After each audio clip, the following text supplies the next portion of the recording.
Hi යාළුවනේ. ඔන්න ඉතින් අද අපි යන්නේ ගැරඬි ගිනිඇල්ල බලන්න යනකොට ඔයාලට කන්දක් ගැන කිව්වා නේද? අන්න ඒ කන්ද බලන්න. ඒ තමයි මොනරගල කන්ද. ගොඩක් අය මේක දාන්නේ පීකොක් හිල්ස් කිව්වහම. අද අපි ගමන පටන් ගන්නේ කොත්මලේ ඉඳන්. පීකොක් හිල්ස් වලට යන පාර මං කියන්නම්. කොත්මලේ ඉඳන් නාවලපිටිය පාරේ ගිහින් හරංගල හන්දියෙන් දකුණට හැරිලා කොත්මලේ වේල්ල උඩින් ගිහින් කොත්මලේ සෑයට යන පාර දිගේ දොරකල පැත්තට ගිහාම පීකොක් හිල්ස් වලට යන පාර හම්බ වෙනවා. කඳු නගින්න ආසාය වුණත් ගොඩක් දුර පයින් යන්න අපහසු අයට යන්න හොඳම තැනක් තමයි මේ මොනරගල කන්ද කියන්නේ. වාහනයකින් කන්ද ළඟටම යන්න පුළුවන්. විනාඩි 10ක් වගේ පොඩි කාලයක් තමයි පයින් යන්න තියෙන්නේ. ඉතින් අපිත් එක්කම ගිහිල්ලා බලමුකෝ එතන කොච්චර ලස්සනද කියලා. පීකොක් හිල්ස් කන්ද මුදුනට මුළු කොත්මලේම පේනවා. කොත්මලේ පැත්ත කියන්නේ ශීත කාලගුණයක් තියෙන ප්‍රදේශයක්. ඉතින් මේ හරියෙන් යනකොට දැනෙන්නේ මාරම සිසිලසක්. රූස්ස ගස් වලින් වටවෙච්ච පාරවල් තමයි තියෙන්නේ. මාරම සනීපයක් ඇඟට දැනෙන්නේ. හිතට ගතට දෙකටම අමුතුම ආස්වාදයක් තමයි ගේන්නේ. මේ පාරේ යනකොට ලස්සන පොඩි පොඩි දියැලිත් දකින්න පුළුවන්. තේවතු මැදින් තමයි අපේ පාර වැටිලා තියෙන්නේ. මෙන්න view point එකක් වගේ. නැවතිලාම බලලා යන්න.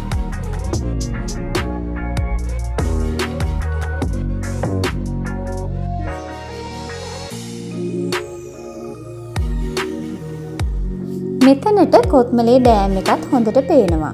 ඒ වගේම තමයි මහවැලි මහා සෑයත් හොඳට පේනවා. ඔයාලට මෙතන මතකද? අපි ගැරඬි ගිනිඇල්ල බලන්න යන දවසේ නැවතිලා ගියා. මේ තියෙන්නේ කොත්මලේ වේල්ල. අපි දැන් යන පාර වැටිලා තියෙන්නේ ඔය කොත්මලේ වේල්ල උඩින්. අපිට යන්න ඕන පාර තමයි මේ ඔයාලට පේන්නේ. කොත්මලේ මහවැලි මහා සෑයත් පහු කරගෙන මේ කඳු මුදුන දිගේ කෙළවරට ගිහම තමයි පීකොක් හිල්ස් හම්බ වෙන්නේ. මේ දැන් ඔයාලා දකින්නේ අපේ ගමනාන්තයේ වෙන පීකොක් හිල්ස් කන්ද.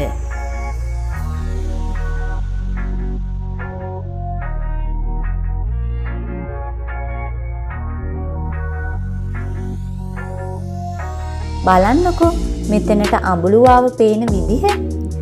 ගම්පොළ ඉඳන් මෙතනට දුර වුණාට කඳු අතරින් ඉතා ලස්සනට බලා ගන්න පුළුවන් අඹුලුවාව. මෙන්න යාළුවෙකුත් ඉන්නවා. එයා නම් මිනිස්සුන්ට හීලෑ වගේ ටිකක්.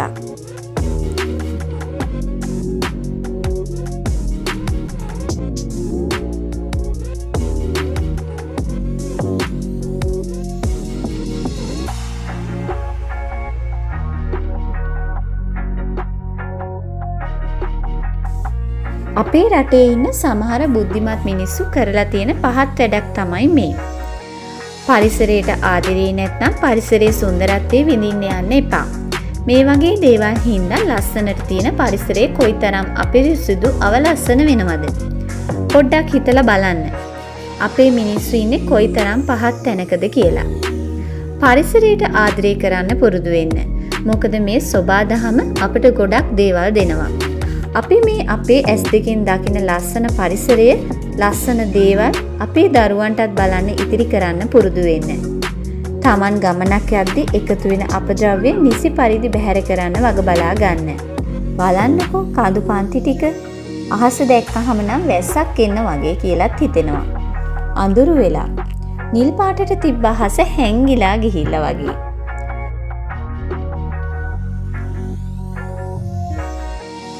බලන්නකෝ මේ තියෙන තවත් පොඩි වතුර ගලන තැන.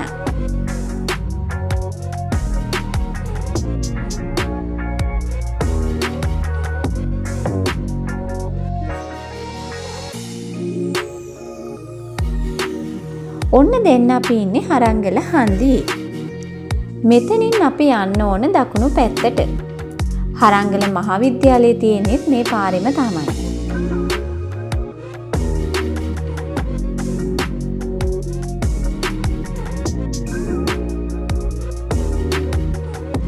ඔන්න වැහි බින්දු 1 2 නම් වැටෙනවා දැන්. මේ තියෙන්නේ හරංගල මහා විද්‍යාලයේ. අද නම් වීඩියෝ එක ලස්සනට කරගන්න පුළුවන් වෙයිද මන්දා. වැහි මන්දාරම එන්නම වැඩි වෙනවා. අද යන ගමන කොහොම වෙයිද කියලා බලන්න අපේ වීඩියෝ එක දිගටම බලාගෙන ඉන්න.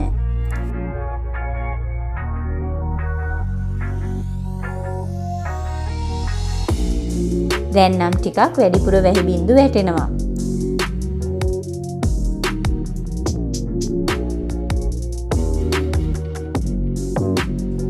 ගමන යන්න තියෙන ආසාව හින්දාම වැස්සේ හරි යන්න හිතුවා. බලමුකෝ පාරවල් එහෙම තෙමිලා තියෙන නිසා හිමින් තමයි යන්නේ. මේ පාරේ ගිහින් කොත්මලේ වේල ළඟට තමයි යන්නේ. පාර දෙපැත්ත නම් මාරම ලස්සනයි. සීතලයි ඒ වගේම. මේ තියෙන්නේ වේල්ලට ඇතුළු වෙන තැන. කොත්මලේ ජලාශය වර්ග කිලෝමීටර 544ක පමණ ජල පෝෂක ප්‍රදේශයකින් සමන්විත වෙනවා. වර්ග කිලෝමීටර 6.5ක භූමි භාගයක පැතිරලා පවතින අතර ඝන මීටර මිලියන 174ක මහා ජල ස්කන්ධයක් ගබඩා කරගන්න පුළුවන් ජලාශයක් තමයි මේ කොත්මලේ ජලාශය. කොත්මලා ඔය හරස් කරලා තැනූ වේල උඩින් තමයි අපි දැන් මේ යන්නේ. මේ වේලේ උස මීටර් 87ක් වෙනවා. දිග මීටර් 600ක් විතර වෙනවා. පළල මීටර් 10ක් වෙනවා. මේ වේල හදන්න කළුගල් ඝන මීටර මිලියන 4.3ක් විතර වැය වුණා කියලා තමයි සඳහන් වෙන්නේ. ගේට්ටු 3කින් සමන්විත ජලාශයේ පිටවාන තත්පරයට ඝන මීටර 5500ක ජල ප්‍රමාණයක් පිට කරන්න පුළුවන් වෙනසේ ඉදි කරලා තියෙනවා. මේ ගේට්ටු අරිය වර්ගයේ ගේට්ටු. එකක උස මීටර් 15ක් විතර වෙන අතර පළල මීටර් 14ක් විතර වෙනවා. වැස්ස නම් දැන් ටිකක් වැඩි. ජලාශයේ වතුරත් හොඳට පිරීලා තියෙන්නේ. මේ වේල් උඩ නම් නිකරුණේ රැඳෙන්න දෙන්නේ නැහැ. දකුණු ආසියාවේම පළමු භූගත ජල විදුලි බලාගාරයේ විදිහට අටභාග ප්‍රදේශයේ ඉදි කරලා තියෙන කොත්මලේ විදුලි බලාගාරය හඳුන්වන්න පුළුවන්. ජලය කොත්මලේ ජලාශයේ දකුණු ඉවුරේ ඉඳන් අටභාග ප්‍රදේශය දක්වා උමං මාර්ගයක් හරහා අරගෙන යනවා. මේ උමගේ දිග කිලෝමීටර් 7.2ක් විතර වෙනවා. මේ උමග හරහා අරගෙන යන ජලයෙන් ටර්බයින කරකවලා විදුලිය නිපදවීම සිද්ධ කරනවා. විදුලිය නිපදවීමෙන් පස්සේ පිටවෙන ජලය තවත් උමං මාර්ගයක් තුලින් කොත්මලා ඔය මහවැලි ගඟට එකතු වෙන ස්ථානයට කිලෝමීටර් 6.4ක් පමණ පහළින් මහවැලි ගඟට එකතු වෙනවා.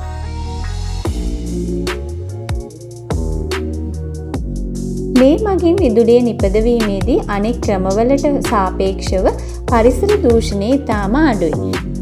ඒ වගේම විදුලිය නිපදවලා ජලය ආපසු පිට කරන හින්දා ජලය අපිරිසිදු වීමක්වත් ජලජ ජීවීන්ට හානි වීමක්වත් සිද්ධ වෙන්නේ නැහැ. හැබැයි මේ ජලාශය ඉදි කරනකොට වර්ග කිලෝමීටර් 6.5ක භූමි ප්‍රදේශයක් ජලයෙන් යටවීම නිසා පවුල් 3000ක පමණ ජනතාවට නම් ජීවත් වුණු ගම්බිම් ඉඩකඩම් අත්හරින්න සිද්ධ වෙලා තියෙනවා. ඒ වගේම තමයි වැඳුම් පිදුම් කරපු බෞද්ධ විහාරස්ථාන රාශියක් කොත්මලේ ජලාශයට යට වෙලා ගිහින් තියෙනවා. නියම් කාලෙදි නම් ඒව සමහරක් දකින්න පුළුවන්. කඩදොර කියන්නේ එහෙම ජලයෙන් යට වුණ පුරාණ විහාරයක්. අපි කලින් ඒ වීඩියෝ එක ඔයාලට ගෙනාවා. බැලුවේ නැත්නම් ඒකත් බලන්න ඩිස්ක්‍රිප්ෂන් බොක්ස් එකට දාලා තියන්නම්. වැස්ස නම් ටිකක් වැඩි. කොහොම වුණත් ඔයාලට ලස්සන වීඩියෝ එකක් ගේන්න තමයි අපි උපරිම උත්සාහ කරන්නේ. මෙන්න මෙතනින් කොත්මලේ ජලාශ නැරඹුම් මැදිරියට යන්න පුළුවන්. එතන පහු කරලා එනකොට කොත්මලේ මහවැලි මහා සෑයට හැරෙන තැන හම්බ වෙනවා. එතනින් වම් පැත්තට තමයි හැරෙන්න ඕන. දුටුගැමුණු රජතුමා කඩුව හංගපු ස්ථානයක් විදිහට සැලකෙන දෙහෙදු කඩුල්ල පිහිටලා තියෙන්නේ මෙන්න මෙතන. අපි කලින් මේ පැත්තේ වීඩියෝ එකක් කරද්දි මෙතන වීඩියෝ එකක් කළා. ඒකත් ඔයාලට බලන්න ඩිස්ක්‍රිප්ෂන් බොක්ස් එකට දාලා තියන්නම්. අපි දැන් මේ යන්නේ මහවැලි මහා සෑයට යන පාරේ. දැන් නම් හොඳටම වහිනවා අඳුරුත් වෙලා. ගස් කොළන් වලින් මැදි වෙලා තියෙන පාර දිගේ යනකොට අපිට දැනෙන්නේ වනාන්තරයක් ඇතුලේ යනවා වගේ. අපි ටිකක් ගමන යන්නේ හිමි. මොකද වැස්ස වැඩි නිසා. මේ පාරේ ගියාම මහවැලි මහා සෑය වැඳ ගන්නත් පුළුවන්. 1980 දශකයේ මුල් භාගයේ මහවැලි සංවර්ධන වැඩසටහන යටතේ කොත්මලේ ජලාශය ඉදිකිරීමේදී ඒකට යට වෙලා ගිය පුරාණ පූජා ස්ථාන සිහිපත් කිරීම වෙනුවෙන් ඉදිකරපු ස්තූපයක් තමයි මහවැලි මහා සෑය කියන්නේ. මේ සෑය මීටර් 88ක් පමණ උසකින් යුක්ත වෙනවා. රුවන්වැලි මහා සෑයට පමණක් දෙවෙනි වෙන මේ ස්තූපයේ නිර්මාණය අති කළුතර ස්තූපයට සමාන වෙනවා. මේ ස්තූපය ඇතුළත කුඩා ස්තූපයක් තියෙනවා. වන්දනාකරුවන්ට චෛත්‍ය තුලටම ගිහිල්ලා වන්දනාමාන කිරීමේ හැකියාව තියෙනවා. මහවැලි මහා සෑය ගැනත් අපි කලින් වීඩියෝ එකක් කරා. විස්තර දැනගන්න ඒකත් බලන්න. මහවැලි මහා සෑ විහාරයත් පහු කරලා අපි මේ යන්නේ දොරගලට යන පාරේ. මේ පැත්තේ පුවක් වගාව නම් වැඩිපුරම දකින්න පුළුවන්. පාර නම් හොඳයි. වංගු තමයි ගොඩක් යන්න තියෙන්නේ. පරිසරයේ සුන්දර දේවල් බලන්න යන ගමනේ අපේ channel එකත් එක්ක රැඳිලා ඉන්නවට ඔයාලට ගොඩක් ස්තුතියි. ඔයාලගේ අවිවේකී ජීවිතයට පුංචි හරි විවේකයක් අපේ වීඩියෝ වලින් ලැබෙනවා ඇති කියලා හිතනවා. ඇවිදින්න යනවා කියන එකත් වෙලාවකට මාරම පිස්සුවක් වගේ තමයි. ඔන්න පාර කැඩිලා දැන්නම්. මේ ටිකේ නම් යන්න ටිකක් අමාරුයි. දෙපැත්තෙම මාන පඳුරු තමයි දකින්න තියෙන්නේ. ගමක් වුණත් ළඟින් ගෙවල් නම් නැහැ. ටර්පන්ටයින් ගස් දකින්නත් පුළුවන්. ලංකාවේ තියෙන ලස්සනම ලස්සන තැන් හොයාගෙන යන ගමනේදී අපූර්වතම අත්දැකීම් තමයි අපිට ලැබෙන්නේ. අද දවසේ කාලගුණය ටිකක් අයහපත් වුණත් තවම පුංචි විශ්වාසයක් තියන් ඉන්නේ අපේ ගමන අවසානයේදී හරි කාලගුණය හොඳ පැත්තට හැරෙයි කියලා. මේ පැත්තේ කාලගුණය ටිකක් නුවරඑළියට සමානයි. සිසිල් කාලගුණයක් තමයි තියෙන්නේ. කඳු බෑවුම් හරහා ඉහළට යනකොට ඒ සිසිලස තවත් වැඩි වෙනවා.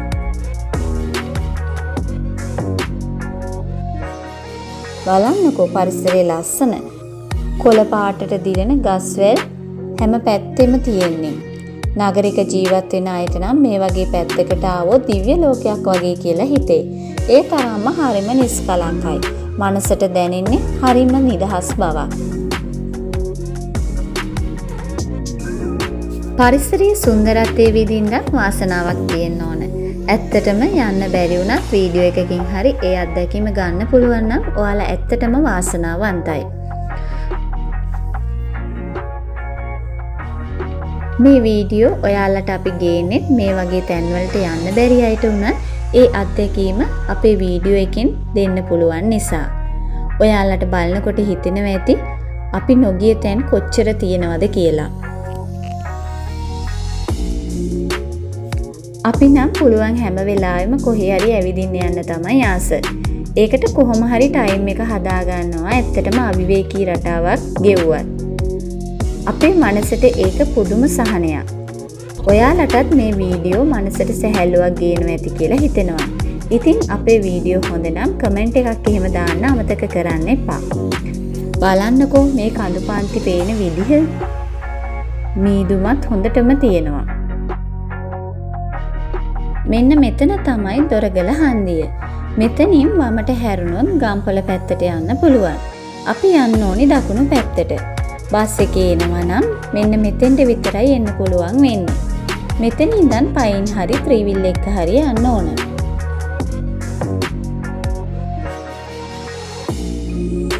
මේ තියෙන්නේ අපි ඉස්සෙල්ලා දැක්ක දොරගල හන්දියේ තියෙන ෆැක්ටරි එක. මේ හන්දියේ තමයි දොරගල විද්‍යාලය තියෙන්නේ. මේ හන්දියේ කඩපේලියකුත් තියෙනවා. මහවැලි මහා සෑය ළඟ ඉඳන් කඩ හම්බුනේම නැහනේ. මෙන්න මෙතෙන්ට ආවට පස්සේ තමයි අපිට කඩයක් හම්බ වුනේ. මේ දොරගල ටී ෆැක්ටරි එක දැන් නම් වැඩ කරන්නේ නැහැ. මේ ටී ෆැක්ටරි එක ළඟ ඉඳන් කිලෝමීටර් 2ක් 3ක් වගේ තමයි පීකොක් හිල්ස් වලට තියෙන්නේ. ටිකක් විතර පාර නම් අබලන් වගේ. පාරත් පටුයි. වාහන දෙකකට මාරු වෙන්නත් ටිකක් අපහසුයි වගේ.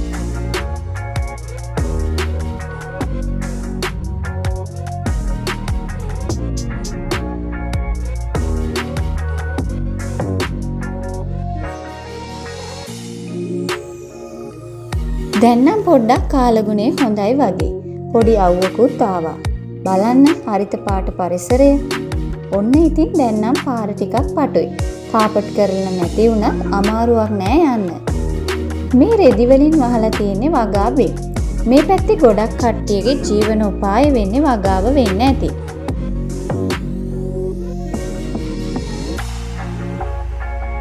මෙන්න මෙතන පුරාණ පත්තිනි දේවාලය කියලා බෝඩ් එකක් දාලා තියෙනවා. එතනින් අපි වම් පැත්තට තමයි යන්න ඕන.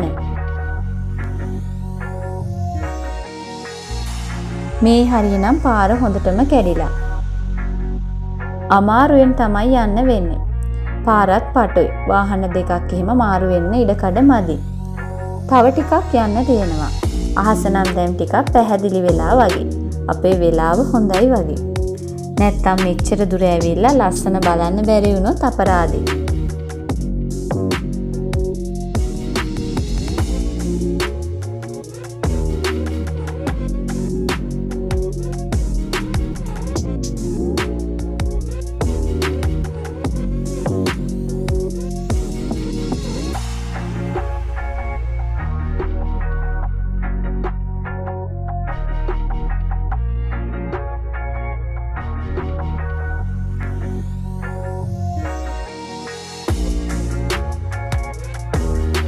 බලන්නකෝ වගා කරන ලස්සන.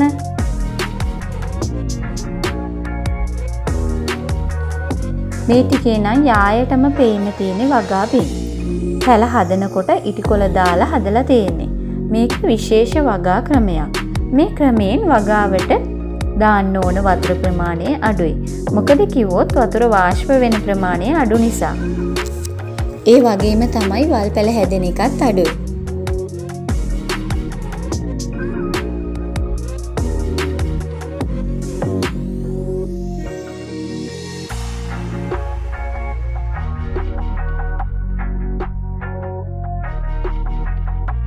බලන්නකෝ ලස්සන තේවත්තා.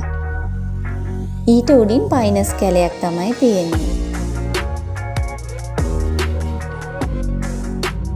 මෙන්න මෙතනට නම් ගම්පොළ ටවුන් එක පේනවා. මේ තියෙන්නේ අඹුලුවාව.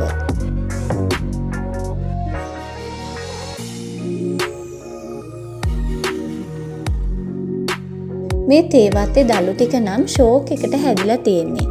ලා කොළ පාටට පේනවා.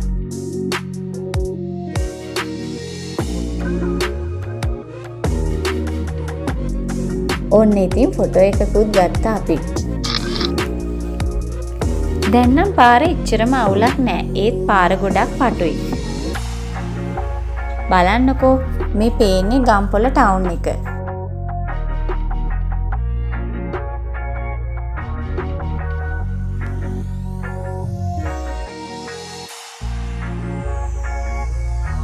අර සුදු පාටට පේන්නේ අඹුලුවාව.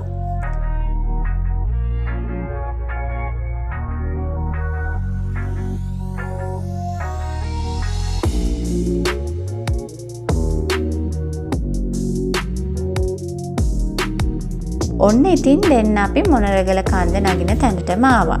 මෙතනින් එහාට වාහනේට යන්න බැහැ. මේ හරිය පාක් කරලා යන්න වෙනවා. බලන්නකෝ මේ මොනවද කියලා. ඉදුනම නම් හදලා බොන්න පුළුවන් රසම රස බීමක්.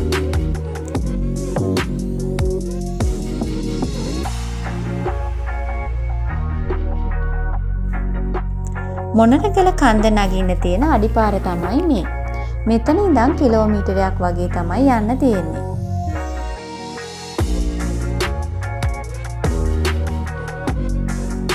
ෆයිනස් කැලයක් මැදින් වැටුණු පාරක් දිගේ තමයි යන්න තියෙන්නේ. මොනරගල කන්ද නගින්න ඉන්න පහසුම මාර්ගය තමයි මේ අපි ආපු මාර්ගය. ලොකු පොඩි හැමෝටම පහසෙන් යන්න පුළුවන් අඩිපාරක් තමයි තියෙන්නේ. මේ ෆයිනස් ගස් අස්සෙන් යනකොට අඳුරු ගතියක් තියෙන නිසා අద్භූත පාළු ගතියක් තමයි දැනෙන්නේ. ෆයිනස් ගස් කාලයක් තිස්සේ වැඩුණට පස්සේ කඳ කොටසේ පොත්ත පුපුරලා ගිහිල්ලා අමුතු රටා මවනවා. බලන්නකෝ මේ ෆයිනස් ගස් දිහා අහස උස්සට විහිදිලා යන විදිහ හරිම ලස්සනයි නේද? දැන් නම් ටිකක් කාලගුණයත් හොඳ වෙලා වගේ. මේ තියෙන්නේ ෆයිනස් ගස් වලින් කිරි ලබා ගන්න ගහේ කඳේ කැපුමක් දාලා තහඩුවක් ගහලා තියෙන විදිහ.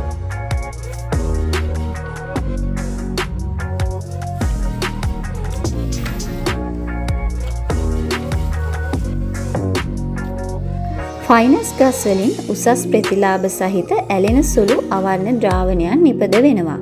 මේවා තමයි කිරි කියලා ෆයිනස් ගහෙන් ගන්නෙ. ගහේ සිදුවෙන කැපුම් තුවාල මත විවිධ කෘමීන් සහ සතුන්ගේ බලපෑම නිසා ගසට සිද්ධ වෙන හානිය වළක්ව ගන්න තමයි මේ යුෂ ශ්‍රාවය කරන්නේ. මේ ෆයිනස් කිරි ගම් පිරවුම් කාරක වාර්නිෂ් මැලියම් විදිහට වගේම අතීතයේදී සමහර රෝග සඳහා ඖෂධයක් විදිහටත් භාවිතා කරලා තියෙනවා. ඒ වගේම මේවා ඊටාම ගිනිගන්නා සුළු බැවින් දුම්මල හදන්නත් භාවිතා කරනවා. බලන පැත්තේ තියෙන ෆයිනස් ගස් වෙනමම ලෝකයකට ගියා වගේ. තව ටිකක් තමයි අපිට යන්න තියෙන්නේ. අඩිපාර තියෙන නිසා අපිට අපහසුයක් දැනෙන්නේ නැහැ. හොඳින් ජලයේ බැස යන වැලි සහිත පසේ ෆයිනස් ගස් හොඳට හැදෙනවා. මොනවද මේ තියෙන බඩු? කන්ද උඩ තිබ්බ සම්ප්‍රේෂණ කණුවක් ගලවලා පහළට බඩු ටික ගෙනියනවා කියලා තමයි මේ අය නම් කිව්වේ.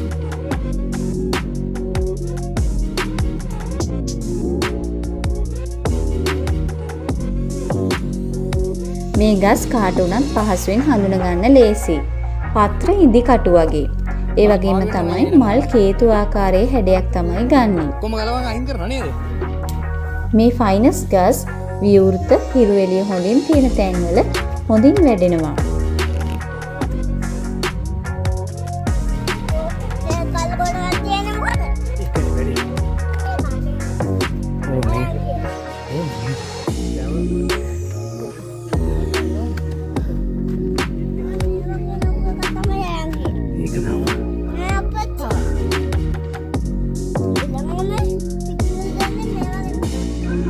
කන්ද මුදුනට ආවහම මෙන්න මේ සම්ප්‍රේෂණ කුළුණු තියෙන තැන හම්බ වෙනවා. මෙතන ගේට්ටුවකුත් තියෙනවා. එතනින් අපි දකුණු පැත්තට තමයි යන්න ඕන.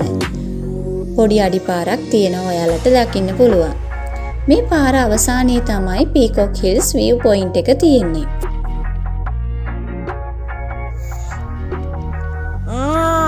එහෙනම් මේ කියන කන්දද කොහොමද?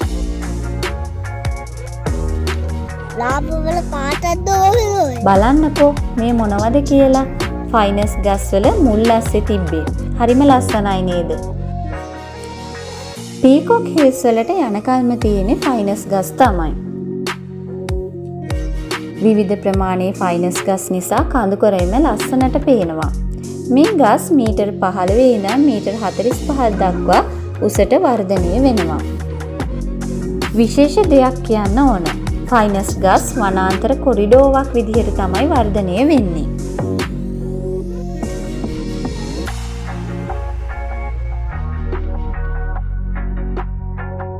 මේ ටිකේ නම් පාර ටිකක් මඩ වෙලා ඌරෝ ඉඳලා වගේ. අපේ පොඩ්ඩට නම් මේ තැන් වලින් යන්න ටිකක් අමාරුයි. ෆයිනස් කොළ බිමට වැටුනහම ටිකක් ලිස්සන සුළු ස්වභාවයක් තියෙනවා. ඒ වගේම ඒවා දි รา පත් වෙන්න වැඩි කාලයකුත් යනවා. බලන්නකෝ අහස දැන් නම් ටිකක් නිල් පාටට හැරිලා. අපේ වෙලාව හොඳයි. උදේ තිබ්බ විදිහට මෙහෙම වැස්ස අඩු වුණ එක කොච්චර හොඳද? වනමල් කියන්නේ පරිසරයට අමුතුම අලංකාරයක් ගේන දෙයක්. බලන්නකෝ ඒ වගේ ලස්සන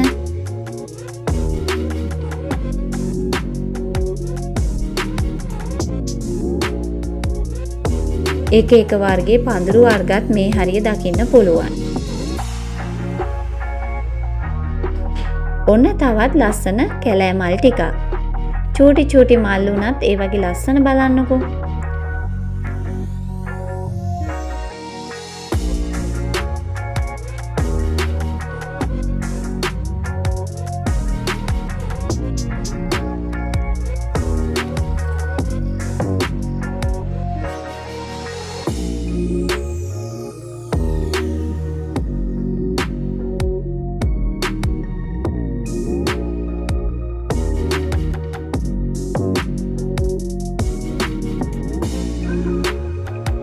පොඩි කෘමි සත්තුත් ඇවිත් ඒ වගේ රොන් ගන්නවා.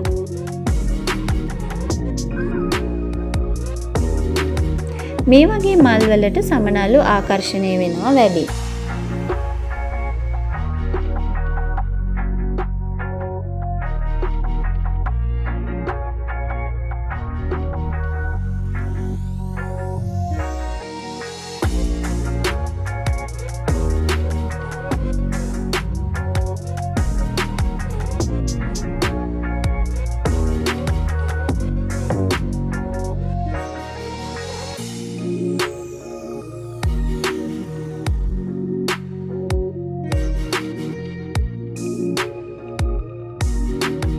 මෙතන මුදුනට ආවහම බුදු මැදුරකුත් හදලා තියෙනවා. තව පොඩ්ඩයි කඳු මුදුනට. ඔන්න දැන් අපි ඉන්නේ කන්ද මුදුනේ. බලන්නකෝ අවට ලස්සන කොළට කොලේ ඈතට විහිදලා තියෙන කඳු පන්ති වල ලස්සන.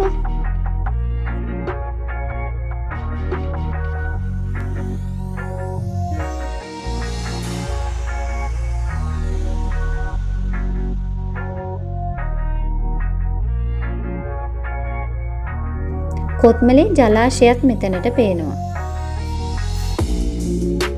මීදුමෙන් වැහිලා තියෙන කඳු පන්ති මාරම චමත්කාරයක් තමයි ගේන්නේ.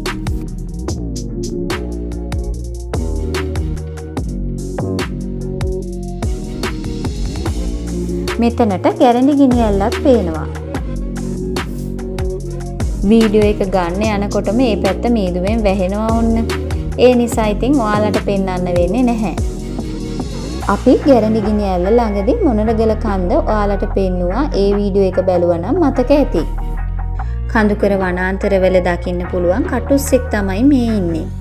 ජෛව විවිධත්වයේ ඉතාම හොඳින් දැක ගන්න පුළුවන් මේ පැත්තේ.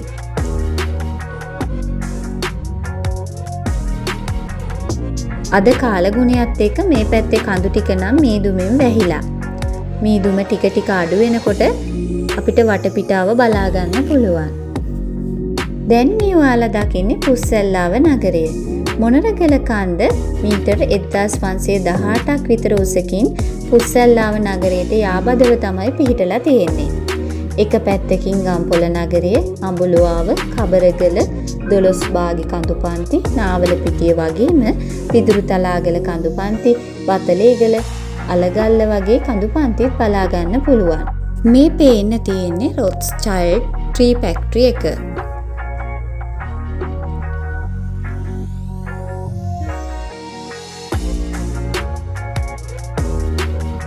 බලන්නකෝ අවට ලස්සන මනසට සැහැල්ලු ගතියක් තමයි දැනෙන්නේ. දිව්‍ය ලෝකයකට ගියා වගේ.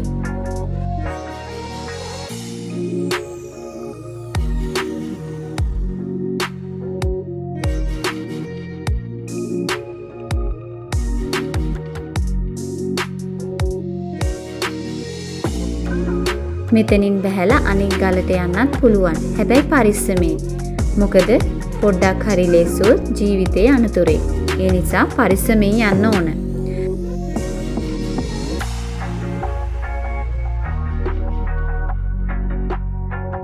මේ හරියට අර ලස්සන චූටි මල් තියෙනවා.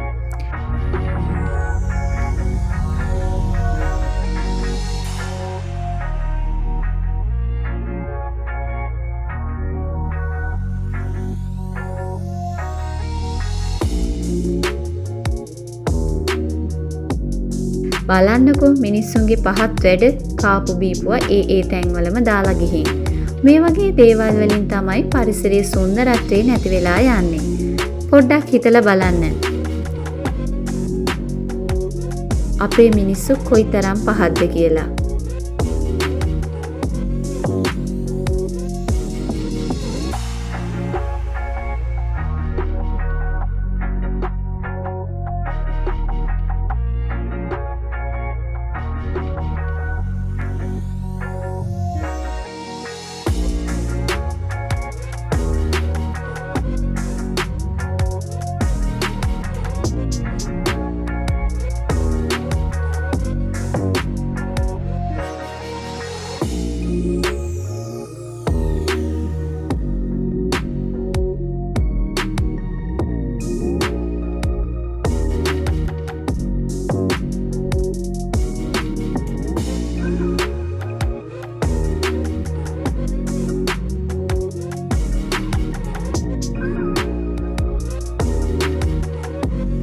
මේ පැත්තේ කඳු ටික නම් තාම මීදුමෙන් වැහිලා තියෙන්නේ.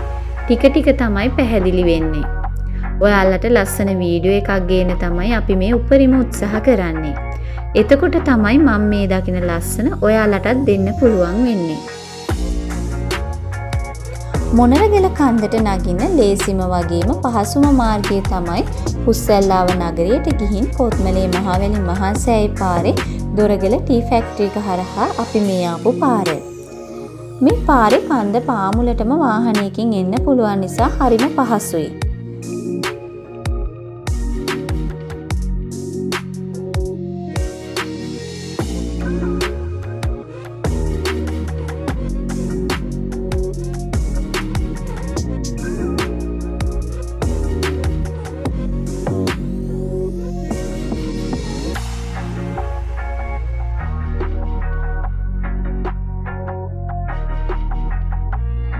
දැන් නම් මේ පැත්තම මීදුමෙන් වැහුණා. වැස්සක් ළඟ ළඟ ඉන්නම වගේ. ඒ නිසා අපි කන්ද වටේටම සිරි නරඹලා ආපහු පහළට එනවා.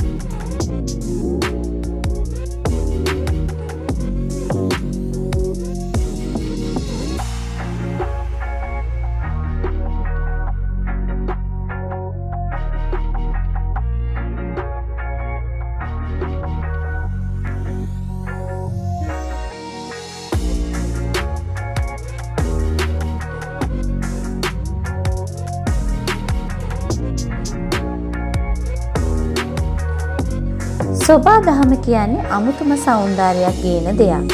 පේනවනේ දැන් නම් හොඳටම වහිනවා.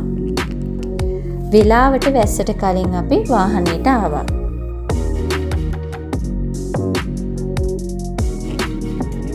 ඔන්න බලන්නකෝ පහළට එනකොට පල්ලෙහා පේන විදිහ. හරිම ලස්සනයි නේද? මම මේ වචනෙන් කියනවට වඩා ඔයාලා වීඩියෝ එකම බලලා ඒකේ රස විඳින්න. මේ ඉන්නේ ශ්‍රී ලංකාවේ ජාතික පක්ෂියා. දැන් නම් වැඩිය දකින්න ලැබෙන්නේ නැහැ. මේ තියෙන්නේ මහවැලි මහා සෑය. දැන් නම් ආපහු වැස්ස ටිකක් පායලා. ඔයාලා මොනරගල කන්ද බලන්න ගියොත් අනිවාර්යෙන්ම මහවැලි මහා සෑයත් වැඳ පුදා ගන්න අමතක කරන්න එපා. පාර දෙපස ගස් වලින් වට වෙලා තියෙනකොට හරිම ලස්සනයි නේද?